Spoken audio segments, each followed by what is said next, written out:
introduce yourself. Hi there. So it's Dr. Bruce Rippey. I promised you a video with one of my friends tonight, and I don't know how it's going to go. I don't usually do social statements. Derrick, you know that. I'm a scientist kind of guy. You and I have done a lot of things together. Well, you know what? I mean, you're systems engineer, man. I mean, we don't do this normally, but I need to hear your voice, and I think hopefully this is useful, and hopefully people will like, share, and comment on this when we post it on Facebook. I'll give you a copy. If we both like it, we'll go from there. So, and that's just what I want to say. So we had a chance to talk a little bit beforehand, and I'd like to tell you this. Everybody knows me. I'm a chiropractor. I have a wellness degree. We have taught together. I always end all of my vlogs with being an example of what's possible. And brother, you are that in every way. You're just a great spirit to be around. You're also a very nice man. But maybe they know who I am. Maybe you should give an idea of who you are and what your background is. Yeah, I'm Derrick Hightower. Live in Kansas City. I've grew up in Belton. 31. I work currently in the IT field. I'm a system engineer, but my passion is in the health and wellness space, which my wife and I do on the side with our side business. And yeah, it's I'm married. Yeah, going on 4 years coming up this month. It's awesome. Yeah, so I met you. We had an opportunity to present together, and we were tackling really big problems: chronic disease, obesity, sedentary lifestyles. You have done so much. Your social page is terrific. You offer exercises, you offer inspiration, and to be honest with you, you live it. You live that lifestyle so that you can be an example for others. And so when I chatted with you about this today, I said, would you mind coming on and maybe doing some social commentary with me? You said, yes, yeah, I'm down for it. Tell me what to do. And so just honest reactions is all, I think it's all either one of us can do.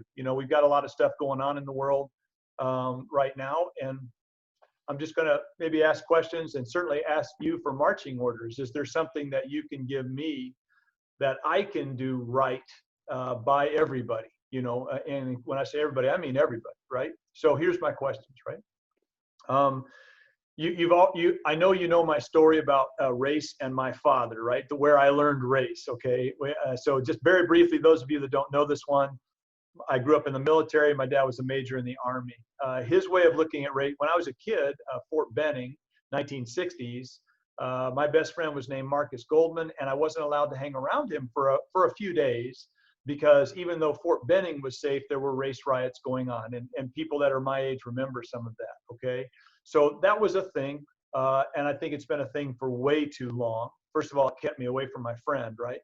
But then when I got to go back to it about 10 years later, I'm 13, 14 years old, and the 10-year anniversary of those race riots came on. It came on television, and I remember asking my dad, I go, how do you deal with this? He turned to me, and I kid you not, very slowly, he said, when I was in Vietnam, I was in a country we did not own, hoping that everybody came home on my side. I have been in nasty places, in mud, with rain everywhere, hotter than you can imagine, with the humidity off the charts, bugs everywhere. And I can remember being shot at by other people that were trying to hurt me. When you're in that situation, the person standing next to you or sitting next to you, you don't care what color he is, you don't care what his religion is, you don't care how much money he makes. What you care about is which way is his weapon pointed. If it's pointed downrange, I love him with all my heart. If it's pointed at me, I hate it. That's the truth. And that's how he saw race. And I grew up that way. It was just which way's the weapon pointed. If you're part of my world and you're a good guy to me, I love you. If it's, you get it. If you're against me for what I believe in or for whatever reason, then I don't like you. That's kind of it. But it's a person by person basis. It doesn't have, it would be the same thing no matter what color, creed, or whatever that they have. Right. So I'm kind of interested in you, world. Now, you're one of my favorite people. You have a beautiful wife, Melissa, obviously. So, and she's white. And I asked you a question earlier. I said, so do you see that one anymore? Do you ever see hey, this is an interracial couple? Do you ever get the hairy eyeball? I'm older than you by 20 years, man. So, but 25 years. So you get it, right? Do you ever see that anymore? I don't. No, I don't. Really? That's good. It's just it's a pretty simple answer. And I was telling you, it's just kind of like tattoos nowadays. I mean, Right.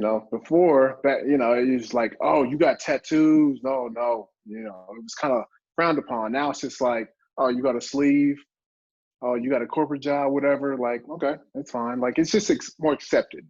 Hmm. Um, and people were gonna do it anyway. It's Yeah. permanent.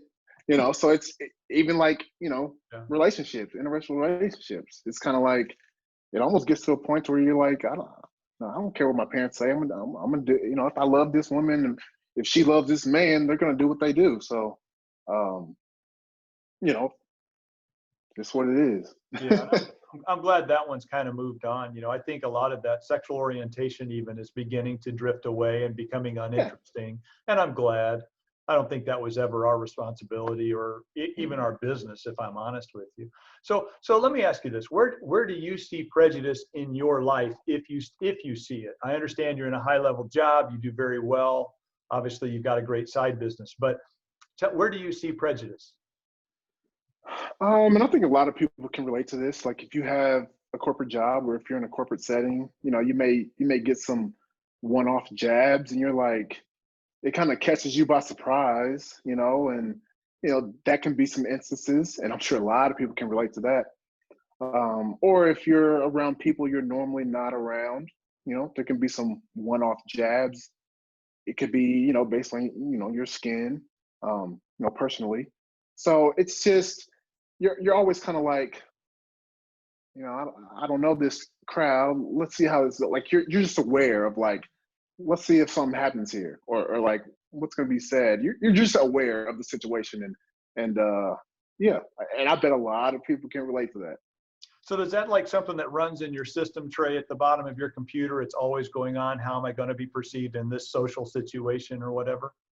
Oh yeah, I mean, well, um, I got this question yesterday. Well, actually, no. I was telling you about the Connect group that I was in yesterday with my church, and one good friend was saying how she was the minority, being a white girl, and she went to a black school, but it Oh, was around all kids, and she was just serving with the kids and whatnot. But she was the only white girl in there, and she was just super aware of like how it felt, because that's what I was starting to ask the white people that were in our group. Was like, how, how did you first feel when you were the minority? hmm. Because for me, it's like I was telling them, I've been the minority so much that it doesn't bother me at all. Hmm. So I'm like, it's once something happens to you so long, especially being the minority, you're more comfortable.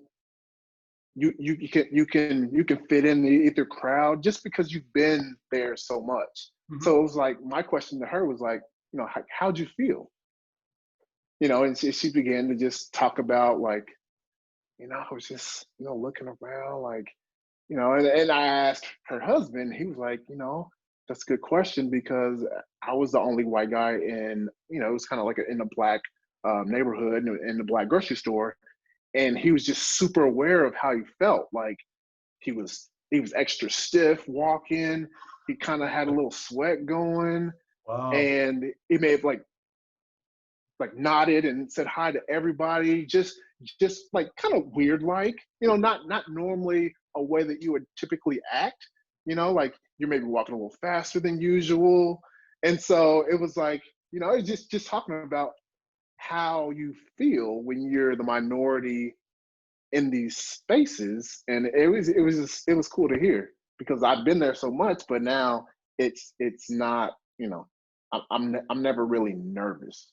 So almost forcefully non-threatening, it seems like, that because that's the way it, I went and donated a whole bunch of time and energy. We were helping a Derrick Thomas Academy before it closed down. And that's a very difficult neighborhood. It's one of, in fact, still think it's in the top of the most violent crime against each other. That zip code is. It's a very tough neighborhood down there here in Kansas City, and so we donated a bunch of time. We went down and we taught the kids, and I definitely felt a little bit out of place. I'll be honest. There were There was one white teacher that we dealt with, and we had 18 classes, okay, that we were doing this chiropractic adjustments, the Move to Learn program. We were exercising them in class, trying to keep them awake and aware. Because I fall asleep in class easy, so it's near and dear to my heart. Everybody with ADD, I wanted to get them to be able to say, hey, look, it's the teachers. We were teaching the teachers at that point in time that when you see your kids start to act up or yawn, things like that, get them up and move them for, just that 90 seconds, 2 minutes. And it was a very popular program amongst the teachers. We did really well with that. It did not improve MAP scores, and that's all anybody cared about, I guess. But anyway, it was but you're right.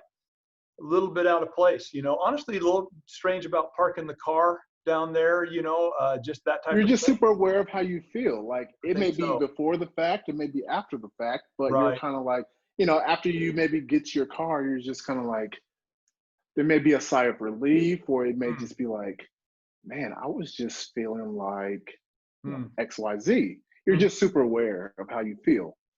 And so for some people, they'll never forget that first time of how they felt when they were super minority, Right. especially if it doesn't happen to them a lot. Right. So you kind of gain a thicker skin in some ways against that, you know what I mean, but you gain a little bit. Yeah. Exactly. No, it's Okay. exactly. Yeah. So have you ever had any, let me just say, negative interactions with police officers?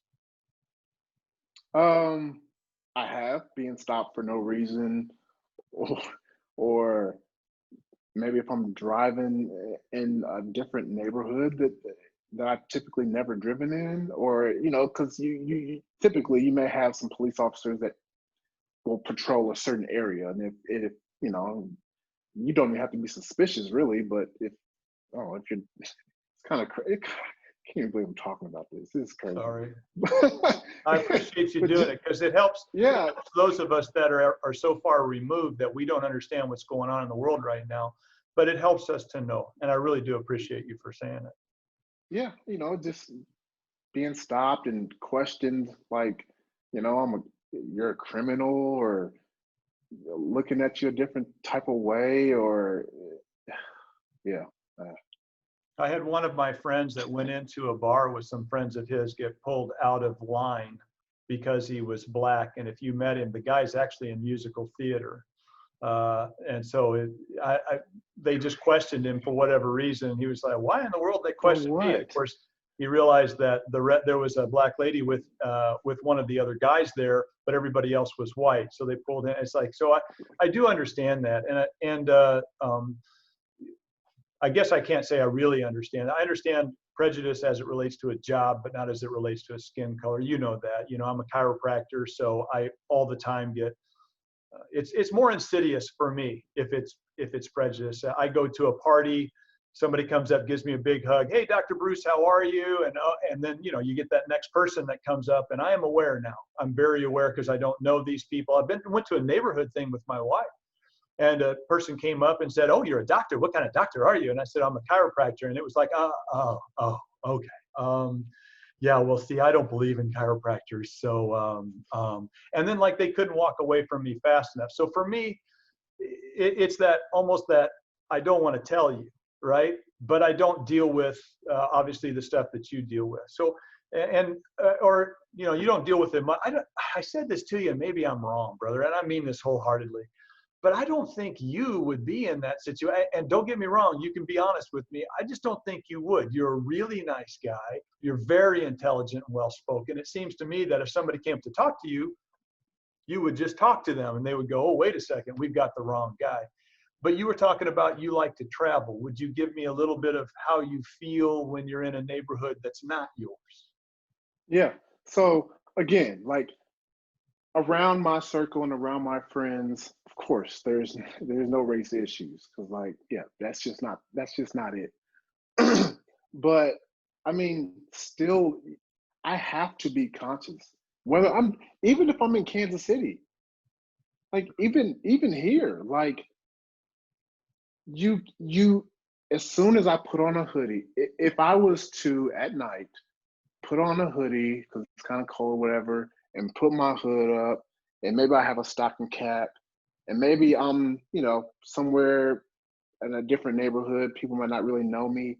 Like, I'm still, I may not be a threat, but I'm still looked at like, hmm, I'm not looked at as equally as if I was a white guy. Well, Just, are you sure? What if I'm I were not. to, the same neighborhood, I were to put on the stocking cap and the hoodie and I'm out for a run late at night? If you were in the projects in the hood, Well, or yeah, in the hoodie, I mean, if you're in the projects or the hood, yeah, yes. But no, if you were a white guy, no, no, no, no. really. See, it's interesting because running around my neighborhood, that happens all the time. So, and it doesn't matter the color in my neighborhood, but you make a good point because that's my neighborhood. Everybody's going to know everybody, or I Right. live in a golf community. So having somebody run around late at night in a hoodie is not going to make anybody, we don't care. I mean, obviously that person belongs there. We assume that they do, but I So can see so it being different. yeah. So I like to travel. I like to travel. What if I get in the Airbnb in a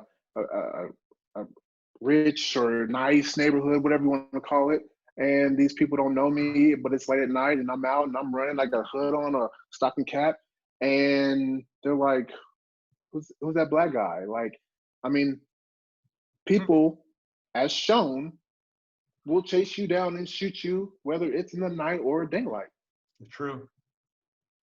Yeah, we're seeing that. running because you're jogging and you're a black man. You don't have to have a history. You don't have to have a past. You don't have to be a criminal. You don't have to be any of those things. It's how you're viewed. Who are you? Oh, you look. What if I'm in the Airbnb and there was a black guy that may have robbed the neighborhood before? Oh, this black guy is back. Oh, They probably they could shoot me in the back. They could follow, like, you're just not viewed the same way. It's not an opinion. It's a fact. I, I 100% believe you. It's why we're having this dialogue. So tell me about what's going on right now. Give me your version of the protests. We can talk about, let's separate protests and riots, right? Because I know nobody wants one of the things that's happening, but we understand the frustrations and the need to vent. Tell me about this protest. What's your understanding of this voice that's being said out there? Black people have never wanted to be more than anyone, just to be equal, just to have a voice and for it to be heard, just to be equal. Black lives matter. They just matter. They don't matter more than yours. They just matter. We just want equality. We just want to be treated equal. What's the problem with being treated equal? What's the problem with that? Is you not standing up and having a voice if you're a white person? What's stopping you? Is it someone you're afraid that someone's going to take your position? Like, what? I mean, any good human will say a black life matters, a white life matters, a Hispanic life. Like, there's no reason that you can't speak up for what's going on right now. For years, for years, black people have tried to protest. They tried peacefully. People didn't like how that may have went. They've tried, you know, they've gotten pissed off because peacefully didn't work. I mean, just being honest. I mean, you put your knee on someone's neck long enough, and if they get up, they're going to be pissed off if you don't listen.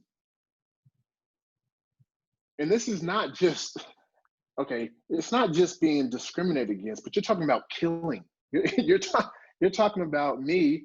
I consider myself a good guy with a clean record, pay all my bills, you know, clean guy. You are a But good guy. but That's but just I'm all there not. is But to it. I'm not.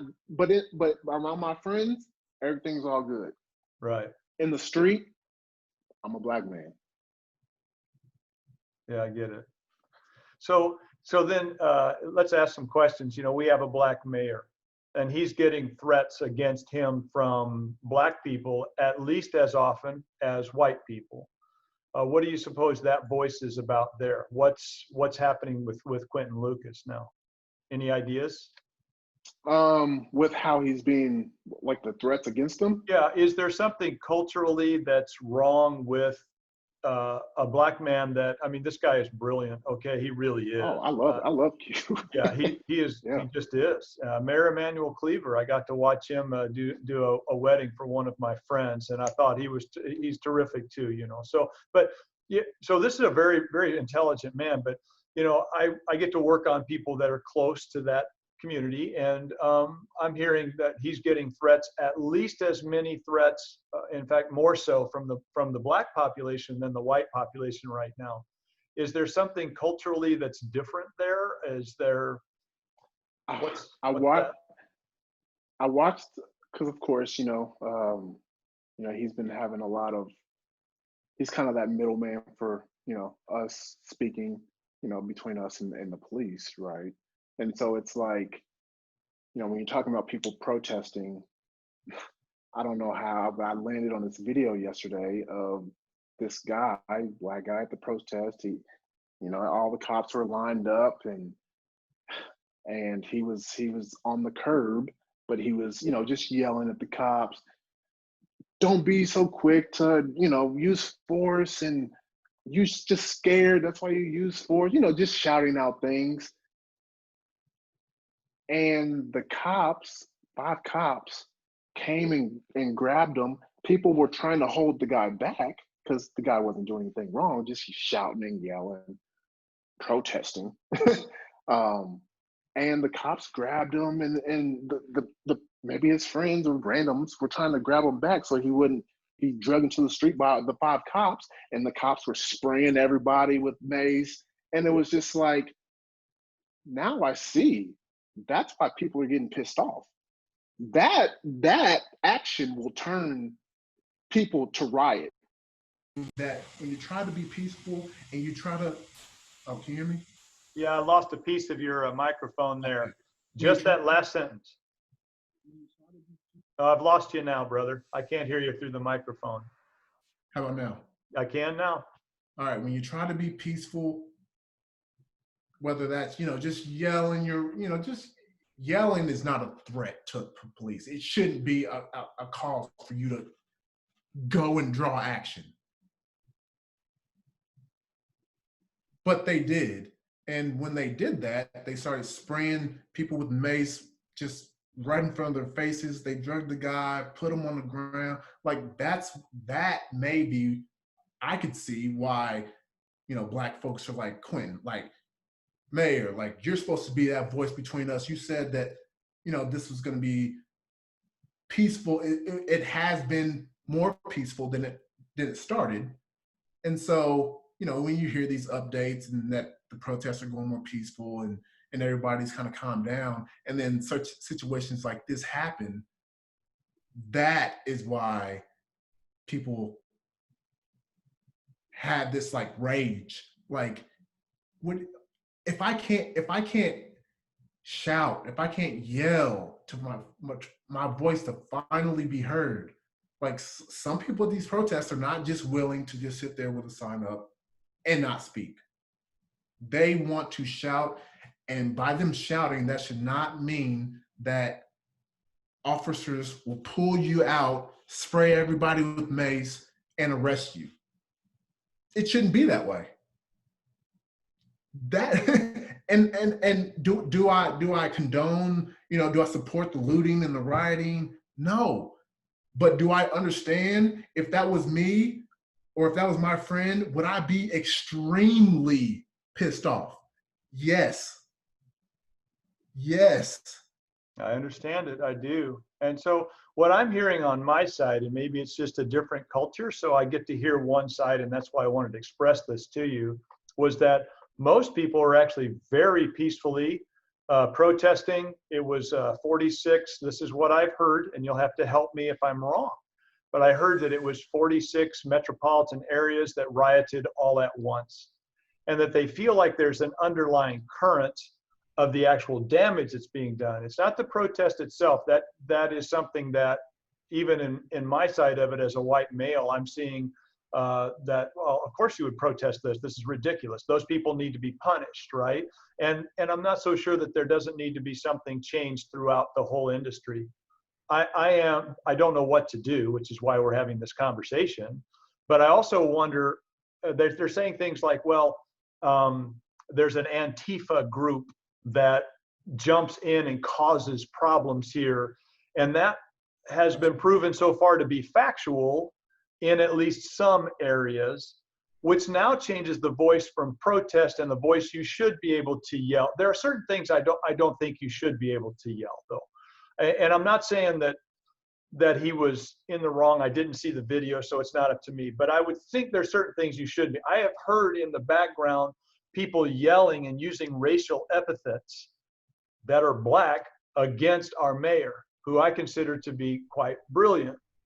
So the people yelling are Black. They're yelling it at a Black mayor, and I'm sitting there trying to figure out, well, wait a second. So let me make a point here before I get too far downrange. There's some things I don't think you should yell, but I never saw that video. What about, and I agree with you, that's silly. What about the possibility that there's another agenda or another group that's jumped in and hijacked this, and now it's more about their agenda than the appropriate, we are very frustrated and need to vent here and something needs to change agenda of the Black population? Yeah, I mean, I've seen that. I've heard about it. I've seen some people take, there'd be a video, some people take screenshots and, you got these white guys in masks covered full in Black, so they try to hide their identity.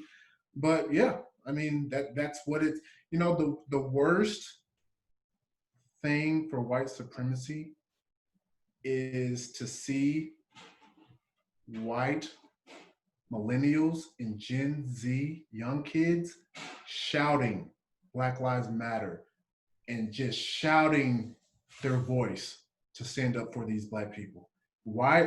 Because you have a lot of top leaders that are white that have a lot of power. They have a lot of power in the system. And if they have kids and their kids are at these protests and they're screaming for these black lives, they're like, damn, that's my kid. Mm. They're not going to ignore their kid. Mm. Yeah. They're not going to ignore their kid. So for these protests to be hijacked, that's great for white supremacists. That's great because they want to turn this protest into, oh, these Black people are looting. They turned this ain't. Nah, don't listen to them because you see all the riots and you see the looting and you see, it's just wild. It's nope. But when I'm driving and I see all these white kids lining up downtown, and I'm like, I stop, and it's like you get a good visual. Look at some of these videos and some of these pictures, full of white people. Yeah, I've seen it too. It's so beautiful because this can't happen with just Black folks. It just can't. It's not. It never has. It won't. But if you have these young white kids speaking up, shouting for these Black lives, these are leaders' kids. That's their worth. If I'm a white leader and this has worked for me, it's worked for my son, it's worked for my grandkids, it's worked for my dad, it's worked for all my generations. And now I got my kid yelling out, change, Black lives, we need. That's like, no, this has worked. This system has worked. Don't change this. That's a fear. Now you got other people talking about, hey, your kid was out there screaming Black lives like that. I'm telling you, that's powerful. So you would suggest, if you were to give marching orders, that it's actually a good idea for the white people to be involved in the crowds to do exactly the same. A good idea. That's how it's going to change. Okay. No, I appreciate that. It's not this. Black people are so tired and so like just fed up. Like whenever you ask me on Sunday, even if I want to talk Monday, I just couldn't. Like, I can't. It was a lot. And for a lot of Black people, it's it's like it's like how you're so tired of something, you don't get mad, you just get you just that feeling. And that's what it's been. But when you see all these white folks protesting, standing up on social media, you got leaders in professional sports like coach. Honestly, I don't know if you've seen what Coach Popovich said, but it's just like you've got these big time leaders. You've got these kids. I'm telling you, the millennials and the Gen Zs. Um, that is huge because now you're not just ignoring the Black voices, but now you're ignoring these kids who are the future. Right. And it's just beautiful because now things are accepted more. Right. Same-sex marriages, interracial, tattoos. Like now, there's white folks that are speaking up for these Black lives. And again, this feels different because before I've never done anything like this. Sure. I've never really voiced it because it's just tired because it falls on deaf ears most of the time. And so it's like, and I was kind of referring to this yesterday, like, when you talk to maybe or know people that may have been abused before, they don't really just, come up to you just shouting it, and it's just like, they just feel tired. And it's like, that's how Black people feel about being profiled against so much. Like there's so much racism that has happened to me, and it was early on, that you don't really talk about it normally because it's just like you don't bring it up. Kind of like money. People are afraid to talk about money. Oh yeah. It's just a resource. But still, people are afraid to talk about it. And if you never talk about it, you never overcome that fear or that weird stage. And this is the same thing that it's brought, the racism. And unfortunately, people have actually had to die. Like, it's another thing, people losing their jobs over it or being discriminated against, but you're talking about people dying, innocent people with not being in a shootout. Like, these are innocent people, unarmed people. And so now you got this feeling of like, man, that could be me. Like, says who that it can't be? Well, I understand the frustration, and I understand that this is a tough voice for you to do, and I really do appreciate you being willing to do it. And these are hard questions, I have Black police officers, they're patients of mine that are wonderful people, and they feel like the culture is against them. And that's, if you ask them bluntly, they will say the people that treat us the worst are the Black population because they see us as sellouts. And that's what they do. So getting back to the original point and kind of moving away from where we are now, I've also seen the videos. I know someone's going to ask me, what about the videos? If I post this, what about the videos of the Black people killing the white business owner? What about the Black people that are killing other Black people? We've lost some really good people lately. Of course, I know you saw that we had a captain, that Dorn, that was shot and killed in St. Louis because he was trying to protect a pawn shop, and there's a Black man trying to stop looters, and he winds up getting shot and killed.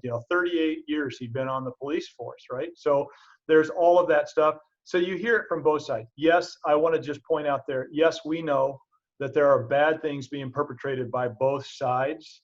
However, we need to discuss the underlying problem. And the underlying problem is, if we are going to constantly assume that Black people have a weapon pointed at white people or vice versa, we're going to make a bunch of mistakes. That's what's going to happen. And I think that assumption needs to go away.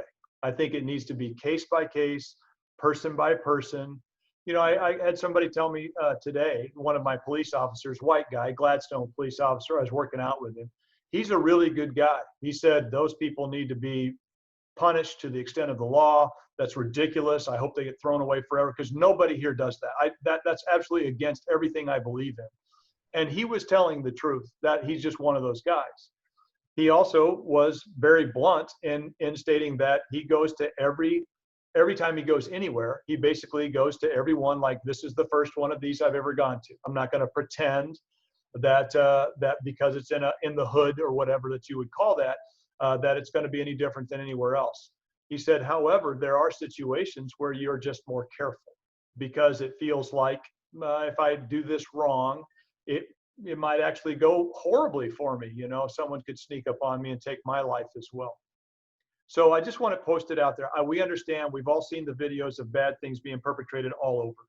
No one is for these riots. And I just want to make that statement for us and for you too, Derrick, honestly. No one's for the riot. We understand the venting. We understand all of that.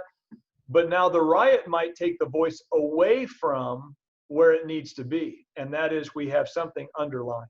Is there any way a guy like me, this is for you, my friend, is there any way for a guy like me to somehow remove that presumptive weapon pointed at me? Is there a way I can do that in some kind of way socially? If you post the black high five, if you post, you and I have done so many things together that we could laugh at it, but I'm your friend and I think the world of you. You're just an awesome person. That's different. We can joke, we can be whoever we are. But how would you give me marching orders? Tell me what I could do to help remove some of that presumptive weapon pointed at me. It's never been really pointed at me, but I'm wondering, how do we do that? What can we do to make a social change there? Simply let me know where you stand. You know, like, what is it going to benefit you from keeping your mouth shut? Yeah, it's good. How's it going to benefit you? Is it because you don't want to make your friends mad? You don't want to make your friends look at you a certain kind of way? You don't want your arguments with your family? Are you going to get fired from your job for speaking up for, you know? Right. I mean, what is it going to benefit you to not simply say, like, these Black lives, they matter? Like, yeah, they do. They simply do. They don't matter more than, but they matter. If we want to be equal, if we want to get to equality, they have to matter. And if you don't want them to matter, you must not want to be equal. Why don't you want to be equal? Okay, now I know where you stand. Now I know where you stand. Get the hell out of my way. Right. You know? You're going to run over them because you're one of those guys that does very well in life, and you should. You obviously present that as a person in all business that you do, and certainly socially. Yeah, I don't get it either. I do stand with you on this one. I stand with. I don't like prejudice a lot. Do you think there will ever come a time? I should just leave this here, but I have other questions for you. Everybody knows that we get bullies in high school. We get police can be bullies. Honestly, the IRS can be a bully. I mean, you're going to run into bullies all the time. Here's the thing that I've noticed though, is that nobody wants to let the bully up. Even when the bully starts to go, you know what? I'm terrible. I've done it wrong. I need to change my world right now. Starting now, I need to be a better person, right? No one wants to let the bully up. Do you think it will happen soon enough where if we can create a good social change, that there will be some forgiveness from not just people like you, but people who hold their stance maybe even stronger than you do, in a way that might even be more violent or whatever? Do you think it will come to where, you know what, you're right, this needs to stop, it needs to end, let's move on? Like someone saying this needs, like, okay, this needs to stop, and It's not speaks up, saying, and it's then me almost accepting them? forgiveness, because the problem is I almost want forgiveness for being white. I don't apologize for being white, you get that, but I do understand that when people of my color bother people of your color for no reason, it's embarrassing to me. I'm embarrassed by that. And I've had other conversations with my friends of color. Tomorrow night I'm going to come on with another guy I was talking to you about, but you know, and he said, you should never have to apologize for being white any more than I should have to apologize for being black. But it makes me feel really bad. What happens though if we're able to make a change? Do you think you personally, you would be able to forgive those, not me, I happen to love you, brother, but those like me who have done it wrong? Would you be able to, you know what, I get it. You were bad. You're not being bad anymore. I'm going to let you up. Of course, without a doubt, no questions asked. I mean, you know, I've had some bad experiences in the past, but regardless of what the situation is, if you come out and say, hey man, like that wasn't right, like I should have, you know, XYZ, we cool. Like, especially when it comes to race, like we cool. We just want to be equal. Right. We just want to win together. We just want to be heard together. Like we just want people, innocent people, to stop dying. Like it's one thing for black on black crime, white on white, or whatever the crime is, but when you're having this crime from the people that are supposed to protect you, that's where things get messy. That's where people go from 0 to 100 real quick. Like these people are supposed to protect you, and that's why I was telling you before. I have a lot of friends that are cops, but unless I myself called them with my problem, got my name, other than that, it's 50-50 for me, because I never know how the situation is going to go. So you're saying you could show up, be at a situation, whatever a party, something bad happens, playing the music too loud, police officers show up. I'm out. You're not sure. I'm out. You're out. You're gone.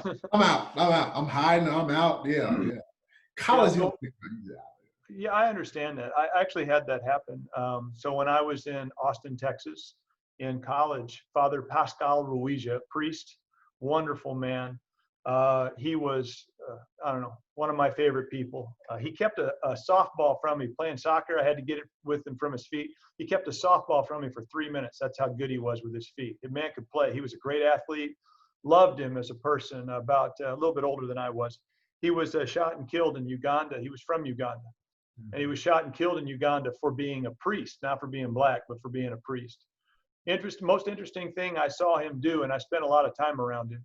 The most interesting thing I saw him do was we were having a party. It was on the second floor of a hotel, and we were all making bunches of noise and whatever. And the police showed up, and I'm not kidding. He jumped from the second story balcony and ran off. Because in his country, when the police get called, somebody dies. And that's how it was. Well, and that's just absolutely crazy. And that was him from Uganda. I'm kind of glad to be able to tell that story, because I loved that man, and we lost him a few years ago. He wasn't even 50 years old, and we lost him because of something. I don't know where the prejudice came from, but Catholics in Uganda are not considered important at all in some ways. So, but it's just another thing, you know. It's like if you talk to him, if you met him. I'd almost, if I was at a rally, I'd almost want to ask the guy next to me, where are you from? You know, how are you doing? What's your story? What do you have a story for me? Give me some information so that we can kind of network with each other. You know, I think I would want to know that almost. You know. Anyway, I know what the rioting is wrong. I understand the venting and the frustration. I am glad to hear, though, that there's something we can do. That if we can stand with you, if we can hold the sign. What would you do if someone next to you winds up throwing the Molotov cocktail and you're in the crowd in the rally? You know, what do you do when that guy does that? Stop doing that shit. Don't do it, because now they probably think it's me. I mean, being honest, you throw something, now either we all getting maced or it's the angry black guy. Right. Right. Well, we see all these videos, you know, and I don't know what color they are. I don't really care in this case. I just see people blowing it in this riot. And I think it takes the voice away from what needs to be understood. And I think we need to stop presuming there are weapons pointed at us when there aren't any. And like you were saying, you know, if you got people getting bussed in to disrupt it, now it's like, you know, it's like you got the protest with an asterisk next to it, you know. It's like they're with the legitimate protest, you know. It's like the championship, but you had a guy on PDs, or you know, so there's that asterisk next to it, you know. So it's like, you know, you got that in these organizations, but then you have people that are really out there just frustrated, voicing it, not harming anyone, like voicing it, that should not draw you to bring force. I can't remember where it was, but there was a crowd of white folks that stormed the state capitol armed, yelling, yelling, all armed, not a touch, not a spray. And you're telling me that, you know, you're getting offended that it's going to cause force if people are yelling at you in these protests. Now, throwing something, okay, I'm not talking about the throwing, but I'm talking about the wind. You know what I mean? Like, yeah. Is that really going to draw you to act with force? But it didn't over here. Like, what's the difference? I mean, that crowd was all white armed, and these are, you know, black and white folks protesting, yelling. So why isn't it treated the same? I think they're both wrong in some ways, but you're right. I think it also would depend upon what's being said. When you have a powerful, what would happen if a crowd of black people stormed a state capitol armed with rifles and guns? How would that go? I would imagine it'd be a mass murder. Why? Honestly, because they would assume that there's no way to reason with them. No, I think it's an assumption, but they would be like, there's no way to reason with them. Now, to be honest with you, if it were in my head, I'm not sure how I would act with. Unfortunately, I'm never in that position. But if I were in that position, I don't know how I would respond with that either. If it were a bunch of white people, you know, I would feel like there would probably be a mass murder in that case too. Surprised that there wasn't, if I'm honest, because you don't do that. You've got to expect, hey, listen, there's certain things we've got to protect stronger than other places. I've never heard of that. I don't know the particulars of that, but I'm going to tell you, I'm surprised that there were a whole lot of deaths that day. Of that story? Yes. Oh, please Google it. I will. No, I will. The images, and I just can't imagine. It's like a dream. Like, what would happen if all these black folks it would not go well. Armed with rifles? And I don't mean shouting over a fence. They were this close to each other. These protesters were mad because the government was telling them they had to wear masks everywhere, and they didn't like they had to wear masks. So they stormed the state capitol armed with their guns, and they were this close to the officers, and the officers are just, you know, just peacefully listening. But if that was all black folks, and those black folks are shouting in your face, and they're armed, it ain't gonna be peaceful. They're macing, they're tasing, they got weapons drawn. Oh, yeah. Like, because you assume, like, police officers aren't supposed to assume. Like, you need to act when like you can't assume. You can't assume. You can't be yelled at and feel like me. Like, me being yelled at is different than, you know, someone yelling at a police officer. Like, you're supposed to be able to act upon force, actual force, not just voice. I honestly don't know if that's fair, brother. I don't know that I disagree with you, but I would have to say, if someone's up there yelling in your face, you're the police officer, and they're calling you every name in the book and whatever for any reason, it makes no difference. I feel like you're going to get tired of it. Yeah, but if I'm yelling if I'm in a protest and I'm yelling, you're telling me you're not expecting people to yell, like, without force, and you're out here arresting people? Like, I just don't get it. Like, from what I understood, am I wrong that from what I understood, it came from Quentin and came from the chief of police, and maybe I have it wrong too. It's always possible. What I understood was that when it started getting bad, bottles thrown, rocks thrown, then they said, listen, everybody has to disperse. They tried to tell everybody too, you can't do this. You got to go somewhere else. It's getting out of control. Let's come back to tomorrow night. We'll talk about it again. We'll dialogue with you at that point in time. Everybody go. And they waited until they did as much of that as they could. And when nobody went anywhere, and they continued with the abuse, and they continued with whatever you want to say, throwing projectiles and so forth, that's when they started saying, okay, we're going to have to start macing people to make them go away. We're going to have to start throwing in. That's what I understood. Yeah. At one point, they called it unlawful. Like you have to. Everybody has to leave. But I'm not talking about that. And I'll just send you. I mean, we can go video to video, state to state, that's and you fine. know. That's but fine. I'll just send it to you just so you can see it. But I'd like to. Yeah. But yeah, my biggest thing is just like I can't believe that all these white folks can storm the state capitol armed and have their voices heard, which is like that's nice to have your voice heard. Like even if nothing. I don't know what's gonna happen after the fact, but at least to have your voice heard. Like, oh, you're listening. Okay. Like just to have that face to face, and these people are armed. If that's all black folks, like you said, maybe a mass murder, like high chance. Like it's just, I just, man, it's just crazy to think about. Like, why is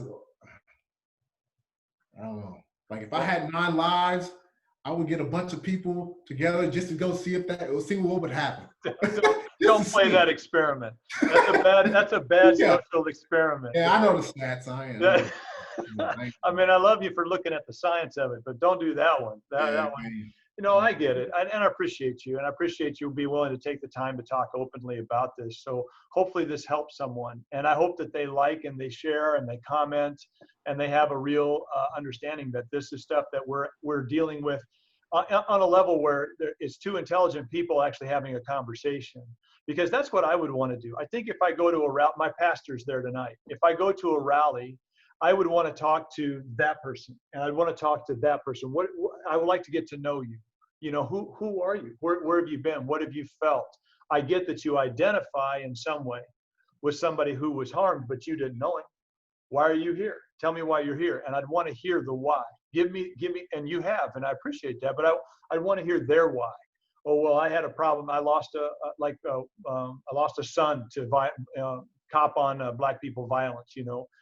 Driving while black should never be a reason to pull anybody over. That's just the most ridiculous. Running while black, give me a break. So that you get what I'm saying. I mean, and I agree with you. Please add my voice to yours when it comes to that. But I think if I'm in a rally or I'm in a protest like this, I think the best thing to do is get to know the person next to you, and I honestly wonder if somebody's hijacking this and they're there, they want to just cause trouble, and they're not from around there. They don't have a job there. They're not protesting calmly. I'd almost feel better if that person that threw the Molotov cocktail, if people jumped on him and said, you just tried to hurt people. I mean, you're asking these people where they're from. It's not easy for them to lie. I mean, these people know exactly what they're getting themselves into. They have their story rehearsed. Like, do they? You think that's that smooth? I mean, yeah.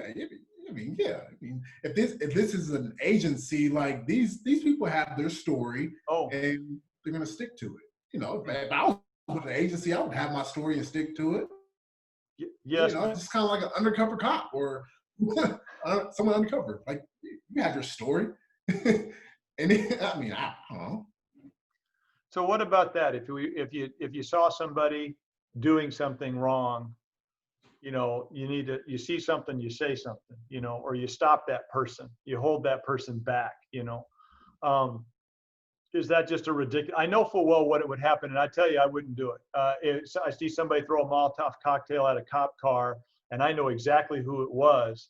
I know full well at a protest like that. Now I'm in a bad way because you and I have talked for a long time. But if I go take that person and I armbar them till the cops get there, I'm going to get beaten to death. Yeah, probably. I'm white. Okay? I'm going to get beaten to death, and it won't even be. It could be people that aren't even there. From any group, whatever terrorist organization or whatever it could be, but all they're going to see me is grab a person that threw that and try to hold them or pin them down. The odds are there's not just one of them, like you said. If they're there in an agency, they're going to be there, and there's going to be more than one person doing that. So, bad things are going to happen to me, even though I would be trying to do the right thing. Right. So I don't know that there's a good answer to any of that. You know, how do you, if you were to try to get the bad apple out of the, I don't know that you even can. I think that's where it scares me for the people that I serve. I serve a lot of police officers, white and black, male and female. And I don't know that there's a good way to stop somebody once they start doing that kind of thing. They're likely to have other people there that just want a different agenda other than we need to change these racial tensions, and we need to just stop it, stop this assumptive or reactive position that we have. I don't know if I have a good answer for, I don't know that you do either. I don't expect you to solve all the world's problems. I fully understand, of course, you know, cops using gas and mace when, you know, they're being thrown, things are being thrown at them by all different angles, and they have to control the situation because they don't want to get knocked out. Or like, I understand that, like, of course, like, you know, it doesn't take a rocket scientist to know that. But at the same time, you know, when there's not, and you act on force, and you're gassing and you're macing, and like, you know, that's where things kind of shift. So, you know, it goes both ways. It goes either way. It goes both ways. We've seen it. We've seen pictures and videos. Oh yeah. Like you said, we can share video for video, but the fact is, it's bad people doing bad things. It's not good people doing bad things out there. And I can't say anything other than I do stand with the people who are being honorable and loving and kind out there. I stand with those people, the people who are causing the problems, to shifting the thought away from the real problem in America right now and toward somebody else, some other agenda, whatever it is. Like, nobody's speaking about, or what they should be speaking about. They're not talking about Floyd and this incident, right? They're talking about the riots. They're talking about, what about this person that got killed? All the police officers that were injured. We have had a whole bunch of people shot and killed during these riots. And all of that stuff is trying to be pushed down some right now. And yet my police officer friends are actually printing out, it's out there. You can find it on the FBI sites, the number of people that have been killed that have been in the services the last few days. And it's actually out there. You can find it. And I'm like, I don't want to post that. I don't want to post that at all, because there isn't a trade there. And two wrongs don't make a right. And I get that, but there needs to be a voice. You need to have that voice somehow. Do we have that voice somewhere? Is there a way to do it other than maybe this, where they understand that someone that is intelligent, does very well in his life, married to a white woman, wonderful man, trying to cure obesity. I mean, that's what you do on a daily basis. You are trying to cure chronic disease. You run systems analysts for hospitals so that their material works well. This is what you do on a daily basis. And you still can say that doesn't matter. That hurts my heart. Bruce, you have top-notch athletes that you have a LeBron James, for example, that is one of the most popular athletes in so many countries, millions of dollars. He's built schools from the ground up, schools for these families in poverty. He's built schools. He's produced shows. He's a top-notch athlete. He travels the country and makes a difference, and he's a positive role model. Hasn't been arrested, hasn't cheated. Right. People spray paint nigger on his garage door. Like, he's still a black man in America. It doesn't matter if I'm a good kid, if I have a job, I'm married to a white woman, it doesn't matter. Like, that's what doesn't give me hope, is seeing things like that happen to LeBron. That just takes everything out. Because at the end of the day, he's told his kids, it doesn't matter how successful you are, it doesn't matter if you build schools, you're still a black man in America. So what does that mean for me? I'm living on luck at this point. Like, I'm lucky it hasn't been me. I'm literally living on, whew, hasn't been me. Maybe if I just stay out of the way, or if I get out of there quick, you don't have to worry about that. You don't have to worry about, man, maybe next time it's gonna be me. You don't have to worry about that. No, Now, you're right. if you go shoot up, like Yeah. if you cause that, then yes. But on the day to day, you don't have to worry about that. And that's where it's speak up, let people know where you are, because that's where the privilege is. For you and for many white folks, yes, you could say, you could just, turn off social media, turn off the TVs, and just kind of fall back and say, this was too much for me. I'm gonna just let it blow over. And in 2, 3, 4, 5 years from now, it's not gonna harm you. It's not gonna harm you. But for me, it's gonna be the same way. I'm still gonna be wondering, oh, I've gotten lucky for these past 3 years since I talked to Bruce. I'm feeling pretty good. It hasn't been me yet. Mm-hmm. Like, it doesn't change for me. That's where letting people know where you are and speaking up and having your voice heard, that's where people start to pay attention. Like, okay, then that's where these conversations start. Mm-hmm. And that's where things start to happen. People start getting in, different foundations, and they're seeing what's going on. And people are voting now, and especially Black folks. Please vote. Vote. Let your voice be heard. Vote. Well, if your voice can't be heard, at least let the ballot be shown and heard. But that goes back on what I was saying about, the millennials and Gen Zs of the world, especially the white population. That is a threat to white leaders with a lot of power. That is the threat. The threat is not Black folks, because you've seen how are Black folks going to threaten those in power? They can just easily I don't hear you, turn the cheek, or you've got innocent killings. To be honest, I never knew that you felt that way or dealt with that, because you and I have always worked together. So we've always had an agenda that was, trying to help people heal and grow. But it's actually good to dive a little bit deeper into that and understand that, because you're right. You're totally right. Like I told you, if for example, if it's someone that's, constantly dealing with abuse, they're not just going to come out and just be talking to you about, oh, I hear that. Hey, Bruce, man, like, it doesn't happen that way. Yeah. If you got these people out here experiencing, especially kids, because when I was dealing with racism, like, and just the jabs, the most is when I was younger. Really? That's even worse. Now, is it because, maybe I'm lucky or whatever the case may be, but when I was younger is when it was the worst for me personally. Is it that way for the next person?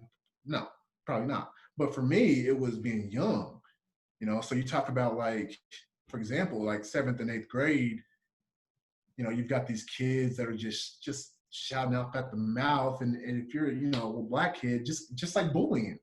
Like, you don't immediately go tell people when you're bullied. When you kind of hold it in, you kind of wonder if it's normal. You don't just run off and go tell your parents. You're just kind of like, it's normal. Okay, I just deal with it. And so as you're a kid, that's the worst, because now you're talking about the generation, these young kids. Young kids, not just Gen Z, or I don't even know what that generation would be if you're 6th, 7th grade. But yeah, but like, start over at A. I don't know.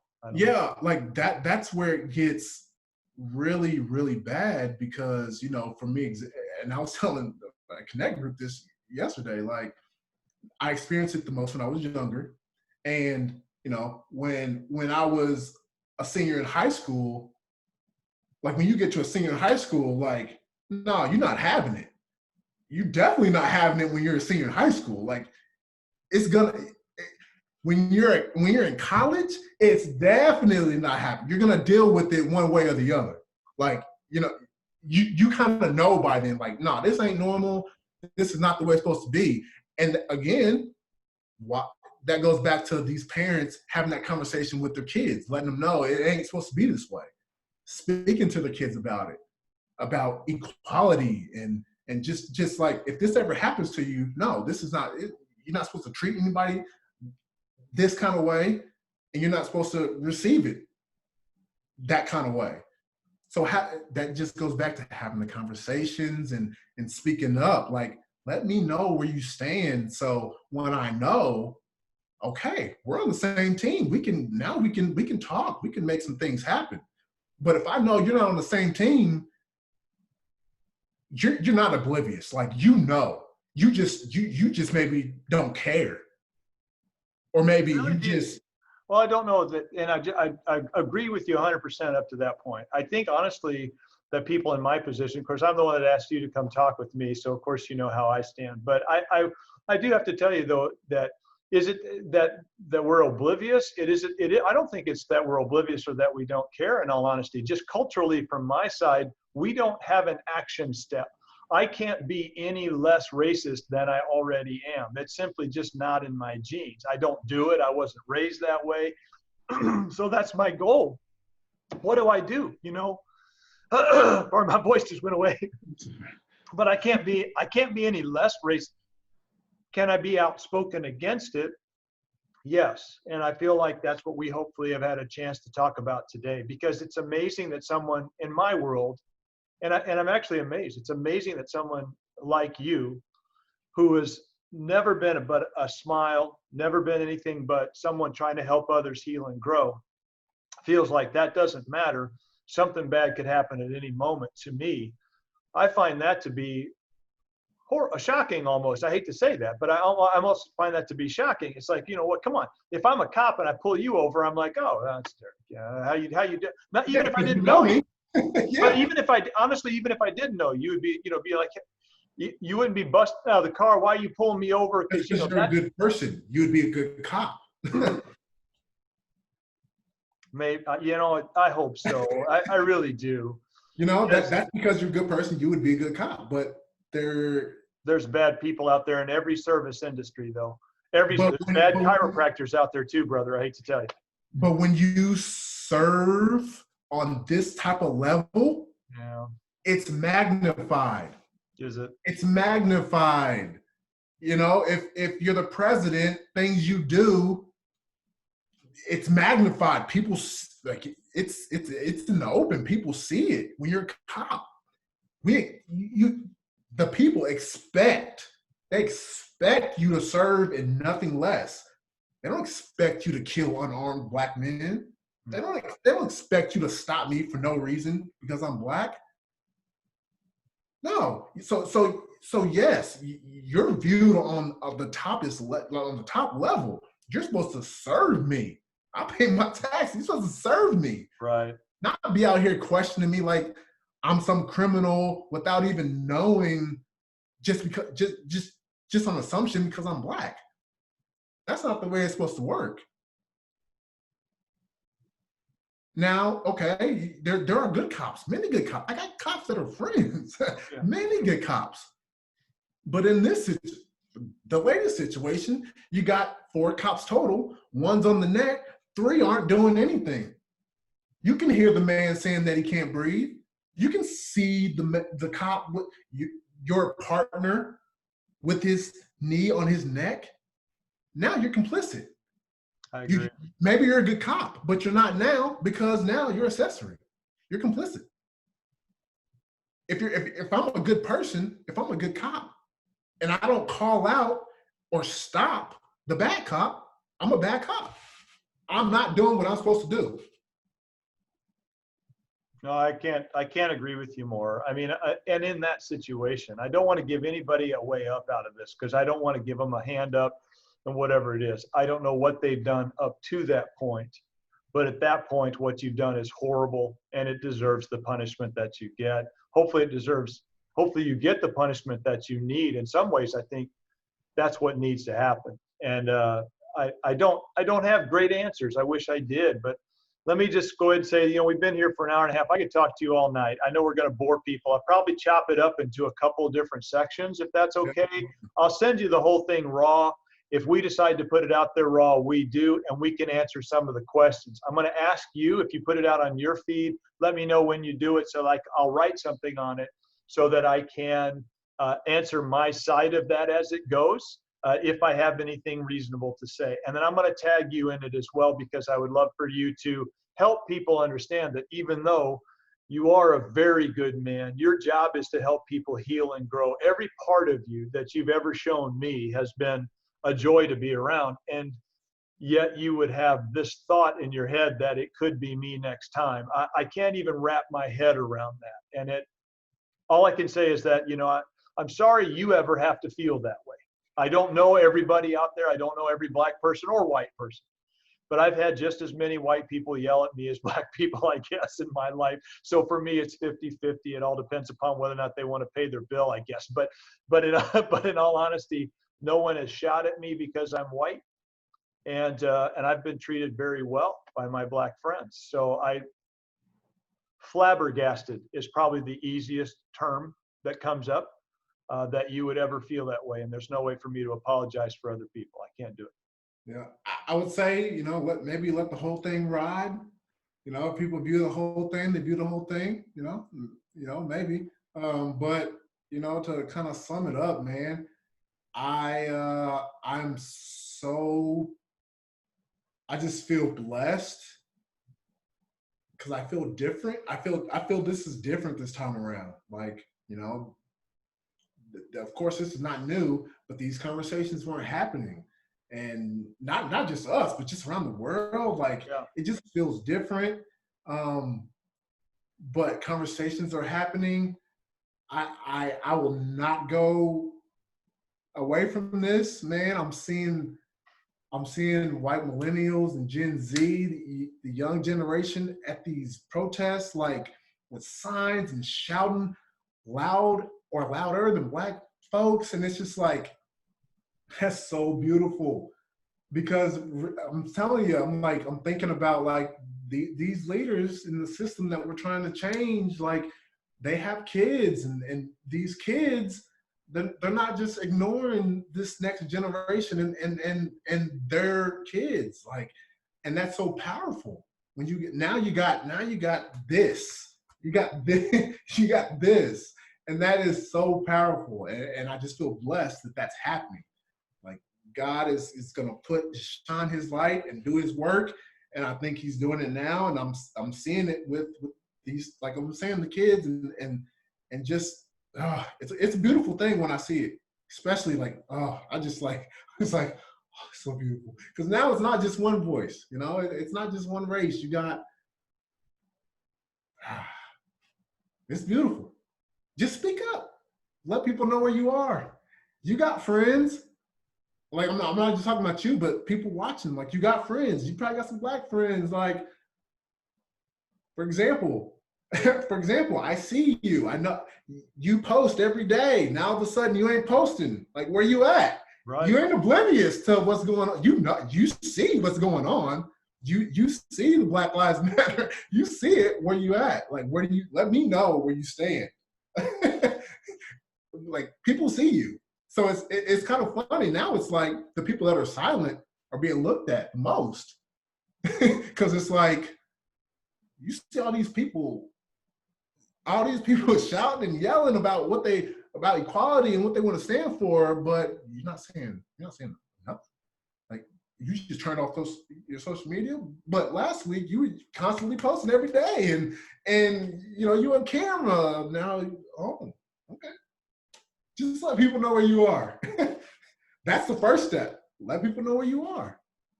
Now, if you want to get involved in organizations and donate, you want to protest, like, there's so many different angles we can all attack this from. Voting, ballots, the donations, the getting involved, the history, learning the system, speaking up, social media. Some people are big leaders on social media that have a lot of influence. Mm-hmm. I'm seeing some companies that I had never before seen Of course, it's not new. Black Death is not new, but I'm seeing these companies like shutting off for the day or posting these big time statements, and it's like, this ain't happened before. There's a lot of people looking. What you gonna say? Like, oh, let's see. Oh, so okay, I shouldn't feel scared. Why should I feel scared? He just said it too. Like, of course you might be scared, but there's influence. Social media has influence. It does. When you see your best friends and your families and leaders that you follow, they're speaking up. Now you're like, I can speak up. Why can't I speak up? It's a real thing, and it's beautiful to see, because that's what I've been seeing. So, yeah, let people know who you are. With us or against us, that's just what it is. I'll do exactly that. And all I can do, of course, is I say thank you. And this will be the one time that I don't sign off with being an example of what's possible, because you already are. I appreciate you.